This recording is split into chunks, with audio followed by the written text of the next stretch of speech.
Preparation के बाद हम केमिकल प्रॉपर्टीज देखते हैं। अब इसकी थायोफीन और पिरोल की तुलना में फ्यूरेन जो है वो बहुत कम एरोमेटिक है, इसलिए इसमें ऐसी कुछ रिएक्शंस भी होंगी जो केवल कंजुगेटेड डाइन्स का करेक्टर होती हैं, जैसे कि डील-सिल्डर रिएक्शन।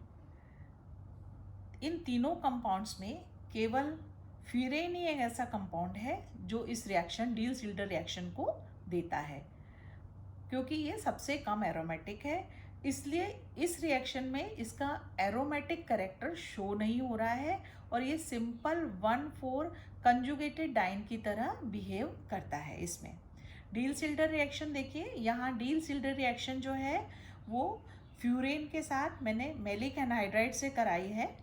मैलिक एनहाइड्राइड से 1,4 एडिशन से जो है वो 1,4 एडिशन प्रोडक्ट बन रहा है। HBr की प्रेजेंस में ये 1,4 एडिशन प्रोडक्ट जो है वो थैलिक एसिड में, थैलिक एनहाइड्राइड में कन्वर्ट हो जाएगा।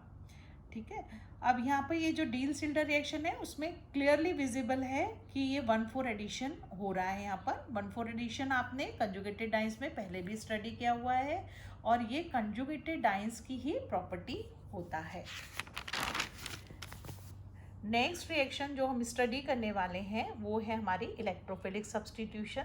सिंस ये एक एरोमेटिक कंपाउंड है, एरोमेटिसिटी कम ज़रूर है, लेकिन फिर भी ये इलेक्ट्रोफिलिक सब्स्टिट्यूशन रिएक्शंस जो है वो फ्यूरेन जो है देगा। इलेक्ट्रोफिलिक सब्स्टिट्यूशन की जो साइट है वो बिल्कुल पिरोल की तरह दो ही रहेगी, मतलब अल्फा पोजीशन ही रहेगी, और उसका कारण भी बिल्कुल सेम वही रहेगा, क्योंकि अल्फा पोजीशन पे जो है जो अल्फा पोजीशन पे अटैक से जो रेजोनेटिंग इंटरमीडिएट फॉर्म होता है वो रेजोनेंस से अपने आप को स्टेबलाइज कर लेता है। ये मैंने आपको पहले भी बता रखा है।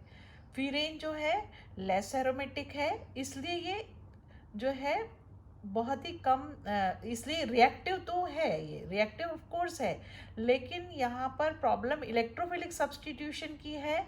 तो इलेक्ट्रोफिलिक सब्स्टिट्यूशन के लिए अगर हमारे पास रिंग में कोई -I इफेक्ट रखने वाला ग्रुप होगा तो सब्स्टिट्यूशन जो है वो ईजियर हो जाते हैं। एक और बात इलेक्ट्रोफिलिक सब्स्टिट्यूशन में ध्यान रखने वाली है वो ये है कि यहाँ पर अगर हम कंसनट्रेट कोई भी एसिड लेते हैं सपोज, तो उसकी प्रेजेंस में ये पॉलीमराइज हो जाता है, इसलिए हम कहीं पे भी स्ट्रॉन्ग एसिड की प्रेजेंस जो है वो अवॉइड करेंगे।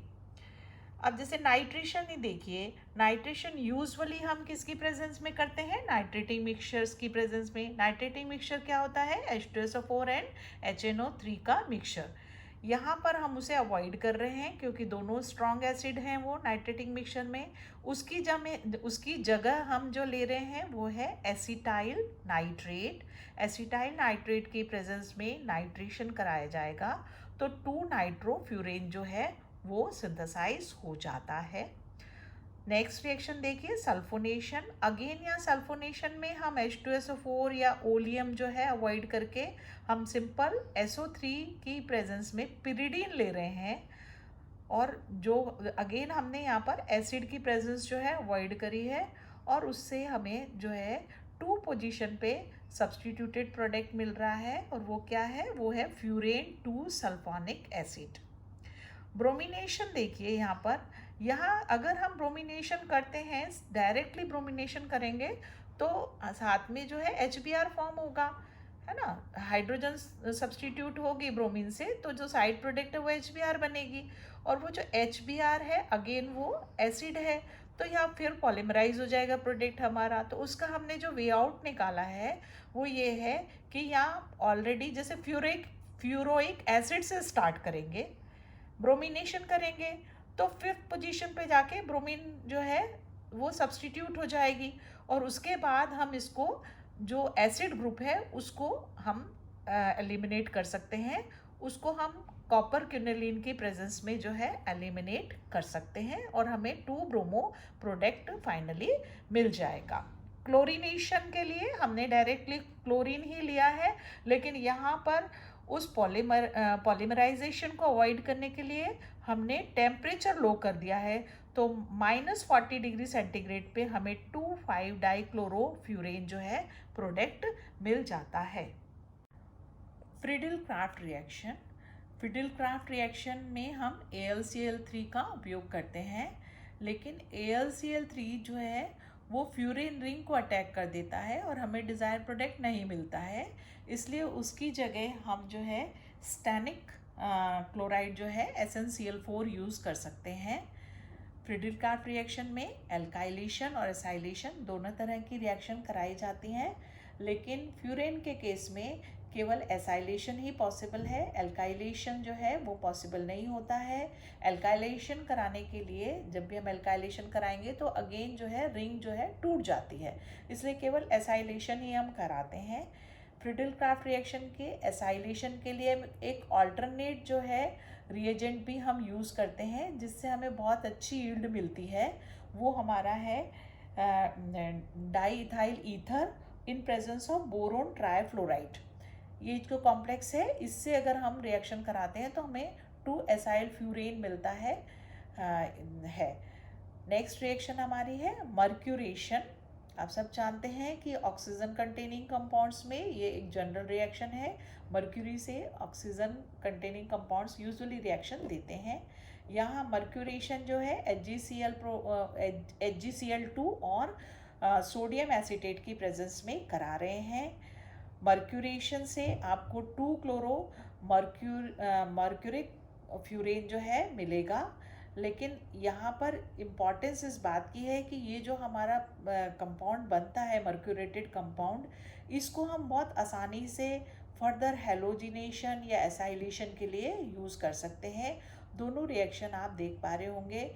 मर्क्यूरेटेड प्रोडक्ट जो है आसानी से हेलोजन से रिएक्ट करके मरकरी को रिप्लेस कर देगा और हेलोजनेशन हो जाएगा और यहाँ पर इसी तरह से एसाइलेशन भी पॉसिबल है। नेक्स्ट रिएक्शन है हमारी गटरमैन रिएक्शन। गटरमैन रिएक्शन जो है वो आप सब जानते ही हैं कि HCN और HCl की प्रेजेंस में होती है। HCN और HCl की प्रेजेंस में ZnCl2 की प्रेजेंस में हम यहाँ पर इसको जो है फॉर्माइलेशन करा सकते हैं और जो प्रोडक्ट हमारा होगा वो होगा फरफ्यूरन। नेक्स्ट रिएक्शन जो है वो हम N-ब्यूटाइल लिथियम से करा रहे हैं। यहाँ एक्चुअली आप लोग कंफ्यूज क्या हो जाते हैं कि आपको जैसे ब्यूटाइल दिखेगा तो आप इसी को इलेक्ट्रोफाइल समझ लेंगे। यहाँ ये ध्यान रखने वाली बात है कि butyl in presence of lithium ये एक ऑर्गेनोमेटलिक कंपाउंड हो गया है, तो लिथियम पॉजिटिव है, इसलिए सब्सटीट्यूशन जो होगा वो लिथियम का होगा, ब्यूटाइल का नहीं होगा। पोजीशन वही 2 ही रहेगी और हमें 2 लिथियम डेरिवेटिव जो है मिल जाता है। लेकिन और ये जो 2 लिथियम डेरिवेटिव है ये बहुत ही इंपॉर्टेंट कंपाउंड है। फर्दर हम इसको जैसे कि मैंने यहाँ शो किया हुआ है, अगर हम इसकी कार्बन डाइऑक्साइड से रिएक्शन कराते हैं तो ये फ्यूरिक एसिड में कन्वर्ट हो जाता है। ठीक है, गॉम्बर्ग रिएक्शन देना भी जो है ये फ्यूरेन की एक प्रॉपर्टी है। आप अगर आपको ध्यान आता है तो पिरोल में ये रिएक्शन जो है वो कपलिंग रिएक्शन होती थी जब हम डाइजोनियम सॉल्ट से इसकी रिएक्शन कराते थे, लेकिन यहाँ पर गॉम्बर्ग रिएक्शन हो रही है। गॉम्बर्ग रिएक्शन जो है वो आपकी डाइजोनियम सॉल्ट ले लेंगे अपन और NaOH की प्रेजेंस में होगी और एराइल फ्यूरेन जो है 2 एराइल फ्यूरेन जो है वो बनेगा यहाँ पर, जबकि पिरोल में यहाँ पर जो है कपलिंग रिएक्शन होके और एजोडाइज बनते थे। लास्ट रिएक्शन आप देखिए, जो मैंने 2 रिएक्शन शो की हुई हैं वो दोनों रिएक्शन आपके फ्यूरेन को हम कन्वर्ट कर रहे हैं, एक रिएक्शन में थायोफिन में और दूसरी रिएक्शन में हम इस पिरोल में कन्वर्ट कर रहे हैं। ये फ्यूरेन को हम पिरोल और थायोफिन में कन्वर्ट कर सकते हैं। इन प्रेजेंस ऑफ P4S7 हम इसको थायोफिन में कन्वर्ट कर सकते हैं और अमोनिया और एल्यूमिनिया की प्रेजेंस में हम इसे पिरोल में कन्वर्ट कर सकते हैं। ये रिएक्शन केवल फ्यूरेन में ही पॉसिबल है क्योंकि फ्यूरेन जो है इन दोनों कंपाउंड से लेस एरोमेटिक है, इसलिए लेस एरोमेटिक है तो वो लेस स्टेबल है, इसलिए हम इसको लेस स्टेबल कंपाउंड्स को मोर स्टेबल कंपाउंड में कन्वर्ट कर सकते हैं, पर हम इसके वाइस वर्सा नहीं कर सकते हैं। ठीक है, फ्यूरेन की कुछ रिएक्शन मैंने आपको बताई। नेक्स्ट लेक्चर हमारा होगा थायोफीन पे।